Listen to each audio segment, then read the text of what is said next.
Hi, how are you? Abel Tejeda, the mortgage guy here. And today I want to talk to you guys about closing costs and what is included in those closing costs so you guys can understand much better about that subject. I always get calls or people always tell me, you know what, Abel, I would like to refinance, but I don't want to pay $10,000 in closing costs. I don't want to pay 8,000, 12,000. And you know what? You're not. When you're doing a refinance, there are two sides, and I'm talking about a traditional refinance. If you're doing FHA, VA, conventional, uh, uh, for example, us, we don't charge any broker's fees. But so what is how does it break down? There are two sides to closing costs. You have what is the hard cost, the actual cost, what's costing you, title, escrow, any points, anything that you might be paying for the loan, and then you have your prepaids. I don't understand why they include both of them or why they categorize your prepaids as a closing cost when it's not. For example, let's say it's mid-January and you're closing on your refinance today. That means that you wouldn't have a mortgage payment for January, wouldn't have a mortgage payment for February. So your first mortgage payment wouldn't be until February 1st. It doesn't mean that those months are free. It just means that they will be added to your mortgage amount, to your balance, and it's a prepaid. So you're basically prepaying it.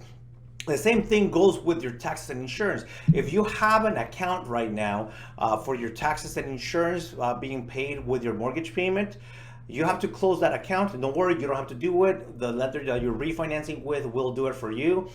You close it down and you have to set up a new one. Now, don't worry, even though it's categorized as a cost or a prepaid, you're basically getting from your current lender the money that you have in that account at the moment. So it's basically a wash. So you can see, for example, if your mortgage payment is 2,500 and they're basically charging you 2 months, we're talking about 5,000. And then if we're in taxes and insurance, if 6 months of that is let's say 2,500, just with those two things, you are already racking up $7,500 in cost, which, like I said, technically they're not. It all depends how you want to look at it.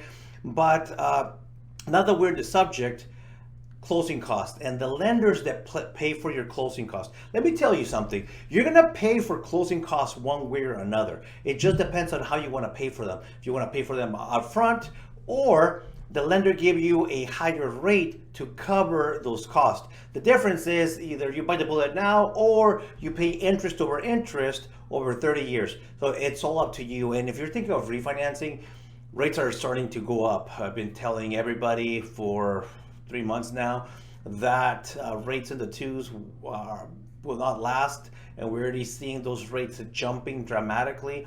So if you're thinking of refinancing, if you have questions about closing costs, please reach out to your mortgage professional like myself, or you can click on the link to set up an appointment with me.